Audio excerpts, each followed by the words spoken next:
book that I read called Good Night, Irene. So if you want to hear more about the topic, you can find that. Merriam-Webster was born in 1917, and her family consisted of her mom and dad and her younger brother, Eddie. They had a farm.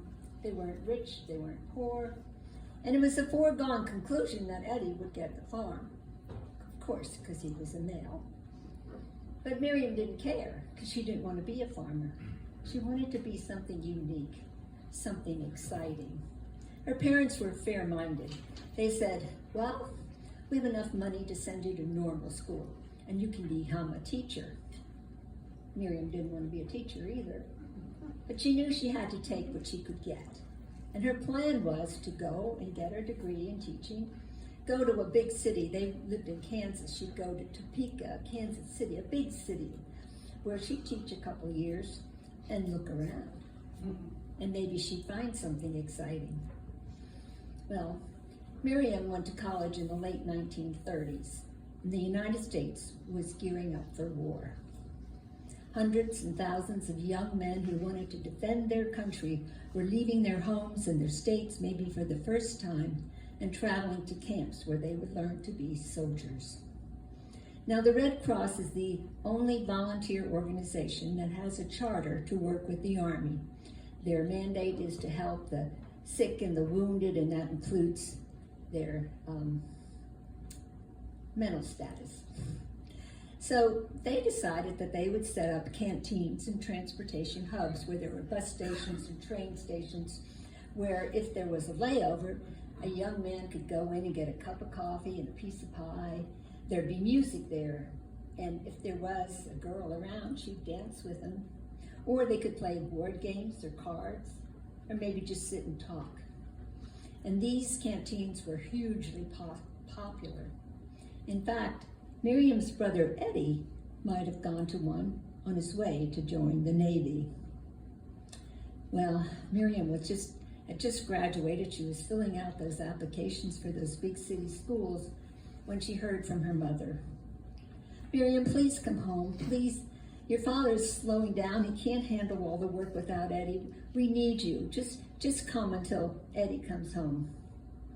And Miriam said, well, I can't serve my country as a soldier. I'll go and serve my family in place of my brother. And she went home.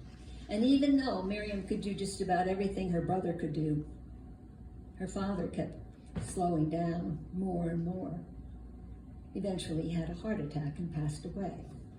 So it was Mary and her mother keeping the farm going. December 7th, 1941, at 8 o'clock in the morning, the Japanese bombed Pearl Harbor, and the United States was officially at war. And now all those young men that were in those camps learning to be soldiers were being shipped out overseas. Mainly they went to England first before they went to France. And just imagine hundreds and thousands of young men invading your town, taking over your restaurants, your cafes, your bars, your clubs, your hotel. And they didn't want no cup of tea, they wanted a good old cup of coffee. And what the heck was shepherd's pie? Well, you know that saying, boys will be boys. They got in trouble a lot. And the Army had a problem, and the Red Cross had to figure it out too. So what they did was they created hotels and restaurants and clubs solely for Americans. One of the most famous ones was called the Rainbow Corner. It was near Piccadilly Circus, and it was a very popular place to be. But the problem was, again, that war doesn't stay in one place. War moves. Could be here, could be there, could be over there.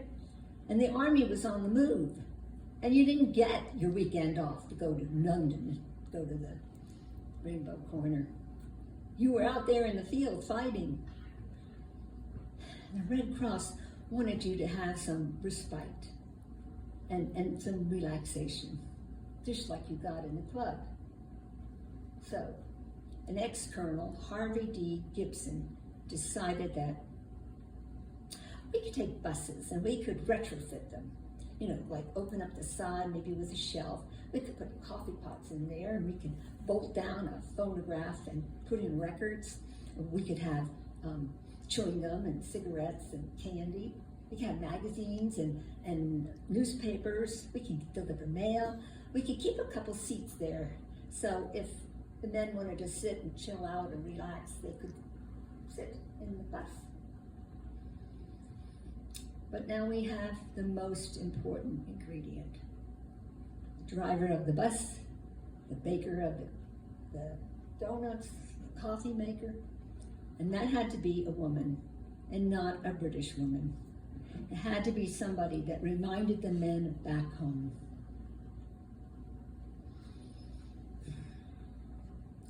Well, back home, Miriam and her mother got the word that Eddie had been killed at Pearl Harbor. His ship went down. And it just broke her mother. And her mother didn't want the farm anymore. What for? She couldn't hand it down to her son. Her daughter didn't want it.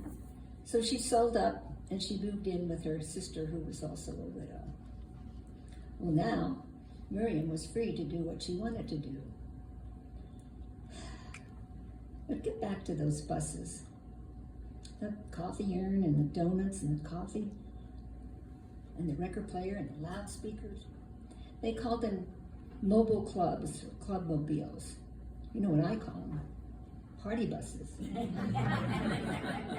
And can you imagine what I think is the audacity to expect women to ride in a bus and follow the army along while they're fighting and bombs are going off and things are in the ground. What do you call those things in the ground? Mines in the ground, and people could shoot at you. Well, you did. The buses were equipped with first aid kits. I thought this was, when I read it, I just couldn't believe it in today's age. Do you know that 300 women were Red Cross volunteers who rode in these buses, and 54 of them lost their lives in World War II. But meanwhile, back on the farm, Miriam was free to do whatever she wanted to do. But she still had this desire to serve her country. So guess what she volunteered to do? The hostess on one of these club mobiles. She was accepted, and that was a big deal because 1 in 6 women were only accepted. And here's the strict, you had to have a 4-year college degree to drive a bus and make donuts. You had to be between the ages of 25 and 35, and I bet you had to be good looking. You had to have stellar reviews and resumes from everybody that swear that you weren't some hussy. You had to be healthy. And you had to pass an interview, the personal interview, which makes Miss America look like nothing. They wanted you to be have empathy and patience and be a good listener. And on the other hand, they wanted you to be Miss Personality. You crack jokes, wisecracks, even if it was off color. And you had to know about baseball. Well, Miriam made the cut. After all, she could already drive a truck. She was off to Washington, D.C. to the American University for a 2-week training. Already, she got the truck under control already. Making the donuts was a little bit of a struggle. And finally, they had to learn to run zigzag through a field and not get shot. And still, at least 1,800 women applied for this job, and 1 in 6 made it. Oh, and they got a uniform. They got the full meal deal. They got the skirt and the blouse and the jacket. They got a hat, and the hat even had a ribbon that was made out of grosgrain ribbon. And they got 10 pages of instructions about their uniform. It had to be clean, it had to be pressed, The collar always had to be pinned, no cleavage. You couldn't dye your hair, you couldn't wear heavy makeup, you couldn't wear heavy bright colored nail polish. And you had to walk into war wearing a garter belt to hold up your nylons. No pantyhose back then. Well, Miriam did it all, and pretty soon she was assigned to work with two other women, Rose and Kathy. Rose was from Nebraska, from a small town, and Kathy was from Pennsylvania, from Philadelphia. Now, I don't know how Kathy got by that interview. She did have lots of personality, but she had a secret mission. Her fiancé was in the army, and she thought if she went to Europe, they'd run into each other. When the boat, or the ship, landed in London, and they saw the burned out, bombed buildings, Miriam and Rose, coming from states where there are tornadoes, had seen devastation before. But Kathy was shocked out of her mind. What did I get myself into? Well, their bus wasn't quite ready for them, so they were assigned to work in the Rainbow Corner, serving drinks or sandwiches and dancing with the men. Well, one night, Miriam was in there, and she had been dancing for almost 3 hours. There were a few women and lots of men. She was tired, but she didn't want to shirk her duty. And she saw a man over in the corner sitting by himself, and she thought, well, I'll go over there and keep him company. And she did, and she walked over. Mind if I sit down here? Suit yourself. Well, I'm just a little tired from all the dancing. That why you came? Because there's no men left in the United States to dance with, and you thought you'd come over here and find a soldier to marry? Is that why you came? Well, let me tell you something, sister. Most of these men out there right now are not going to make it home, so don't get your hopes up. Miriam looked at the man, and he was older, at least in his 30s. He was the captain. And she said, I know these men will, not all these men will come home. My brother didn't come home. And I just like to think that if he were still here, he could go somewhere where he could relax and maybe talk to somebody, some woman with an American accent who would listen. And that's why I'm here. I'm sorry, I just seen too much, getting jaded, depressed, looking at all these young guys out there. I just know what's going to happen, and it just makes me sad. I didn't want to take it out on you. I'm sorry. That's all right. That's what I'm here for. And then a song came on the phonograph, and it went, I'm in the mood for love, simply because you're near me. Funny, but when you're near me, I'm in the mood for love. And the soldier turned to Miriam and said, my name is Max. Since you're here to dance, Dolly, dance with me. And Miriam said, Dolly won't dance with you, but Miriam will. The girls were already called Dolly, donut dollies, and they objected to the Dolly. So Max and Miriam went out to the dance floor and started to dance. Immediately she recognized that she was dancing with a mature man, not one of the younger men that she had been dancing with all night. He held her tight in his arms, and she felt secure, and he knew how to dance. And they moved to the music so smoothly. And she knew that of all the men she had danced with so far, this was the one she was going to remember.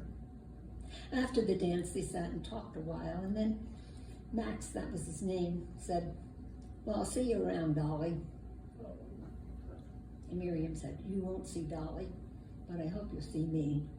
And he left, and that was it. They never even exchanged last names. She thought, I'll never see him again. Well, their bus was ready, and it was going to be stationed near an airfield.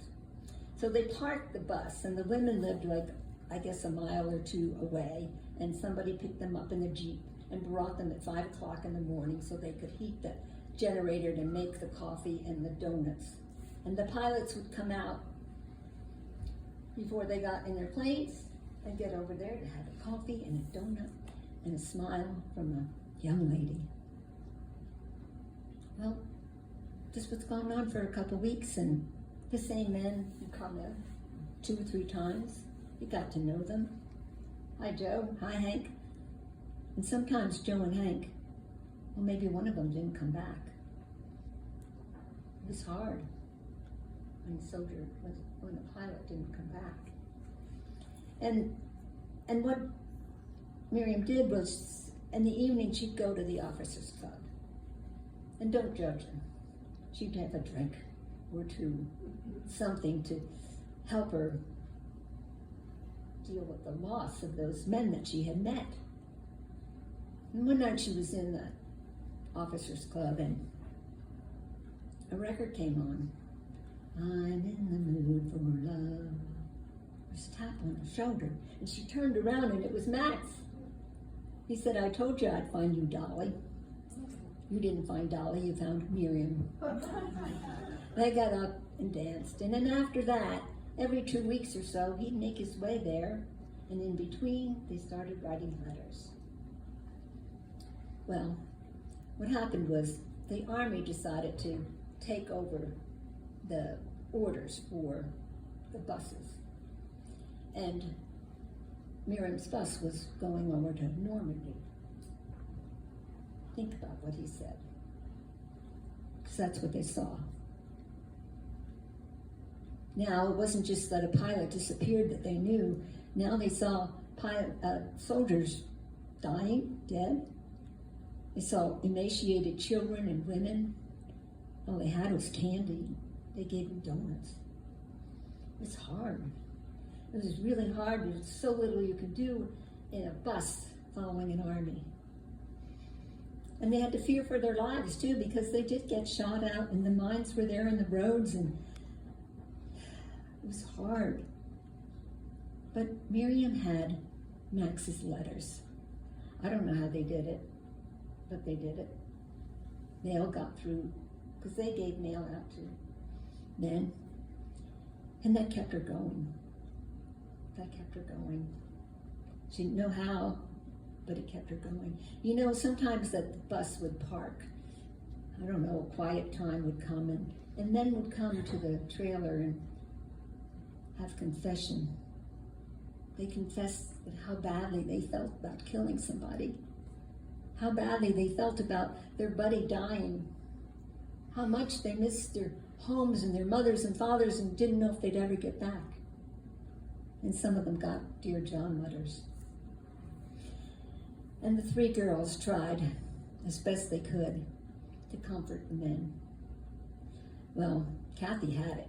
It wasn't working out. She hadn't seen her fiance. And when she saw all this, she said, I quit, I'm done. And she handed in her uniform. And by the way, I think by this time the uniform went astray. Forget the pinned up collar and the bow and your whatever, forget it. And Max's letters stopped. They just stopped. And hers were returned. She didn't know what happened to him. And she had to assume that he is gone, because that's what happened. And somehow she made it all the way to a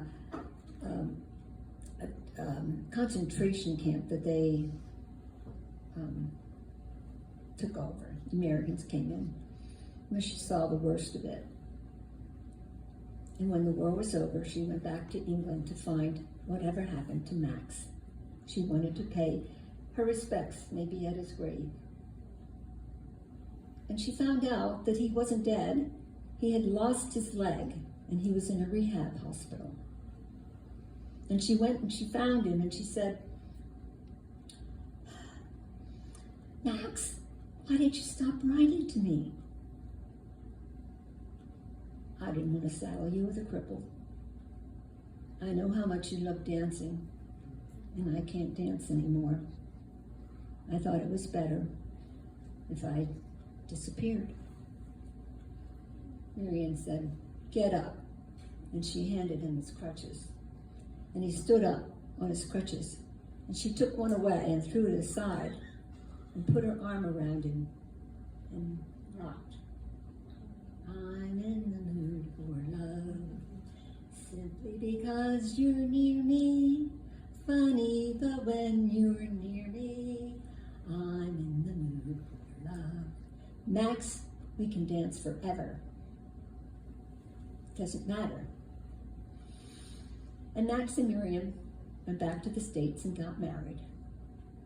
And I'm not going to tell you they lived happily ever after.